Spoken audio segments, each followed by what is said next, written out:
അതുപോലെ തന്നെ നമ്മൾ ഷോർട്സ് ഇപ്പം ഒരു ഷോർട്സ് ഇങ്ങനത്തെ ഇട്ട് കഴിയുമ്പോൾ നമ്മൾ എന്താ ഇച്ചിരി ഒരു മാറ്റം വരുത്തണം. ഹെയർ സ്റ്റൈലൊക്കെ ഇച്ചിരി ചേഞ്ച് ചെയ്യണം.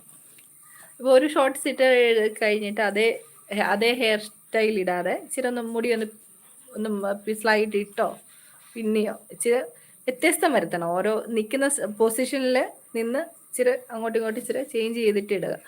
ഒരേ ഡ്രസ്സാകുമ്പോൾ ഇപ്പം കുറേ ഇതുണ്ട് കേട്ടോ.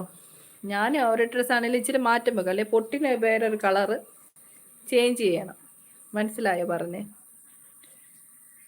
നമ്മൾ മൂവിയിൽ ഓരോ സോങ്ങിനും ഓരോ ഇതല്ലേ ഡ്രസ്സല്ലേ ഇടുന്നത് എന്ന് പറഞ്ഞ പോലെ ഇങ്ങനെയൊക്കെ അഭിനയിക്കുമ്പോൾ അതനുസരിച്ചുള്ള വ്യത്യസ്തമായിട്ടുള്ള ഇടണം.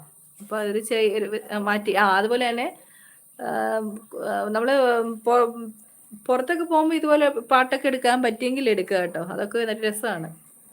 ഇപ്പം എല്ലാവരും അങ്ങനെ പുറത്തൊക്കെ പോകുമ്പോഴാണ് കൂടുതലും പാട്ട് അഭിനയം ഒക്കെ ചെയ്യാറുണ്ട്. അത് നമ്മുടെ ഇഷ്ടമാണ്, നമ്മൾ അഭിനയിക്കുന്നതും പാട്ട് പാടുന്നതും എല്ലാം ആക്ടിങ് ചെയ്യുന്നതൊക്കെ. അപ്പം നല്ലതാണ് കേട്ടോ. രണ്ടും അടിപൊളിയാണ്, ഞാൻ കണ്ടു, കൊള്ളാടാ. അപ്പം അങ്ങനെ മാറ്റം വരുത്തണം. അപ്പം നമുക്കത് മനസ്സിലാവും.